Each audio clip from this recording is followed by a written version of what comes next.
Bonjour à toutes et à tous, bienvenue dans votre chronique d'actualité incisive.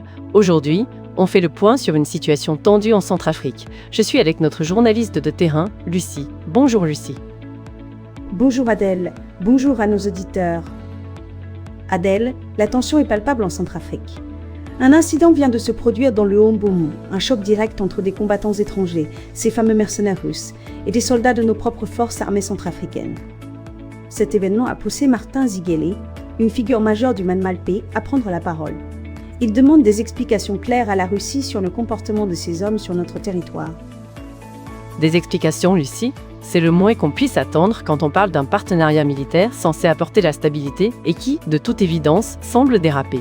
Qu'est-ce qui a exactement motivé cette sortie publique de Martin Ziguélé? Exactement, Adèle.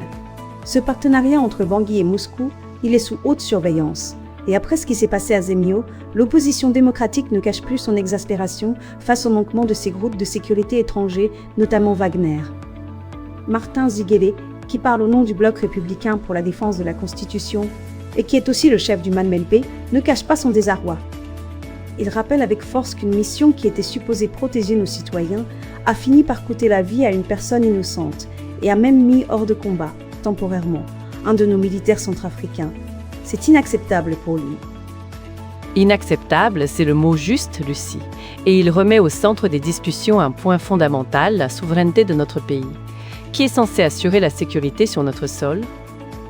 C'est exactement là qu'il veut en venir, Adèle. Cette déclaration de Martin Ziguélé, ancien Premier ministre, insiste sur un principe clé de notre Constitution, la défense de notre territoire national et la mission exclusive de nos forces armées nationales.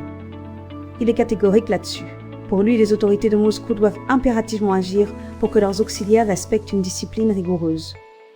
On ne peut pas accepter que des personnes venues pour aider se comportent en agresseurs de nos citoyens ou de notre propre armée. C'est une demande claire et non négociable de la part de l'opposition, Lucie. Des comptes sont à rendre et la souveraineté de la Centrafrique doit être respectée. Merci beaucoup Lucie pour ce point très complet. C'était un article d'Eric Nazapa pour Corbeau News Centrafrique. Et pour nos auditeurs qui souhaitent contacter Corbeau News Centrafrique, nos numéros WhatsApp et téléphone sont le +OIA 36 75 62 18 210 18 210 16 44 65. Merci de nous avoir écoutés, Adèle. Merci Lucie et à très bientôt pour une nouvelle chronique.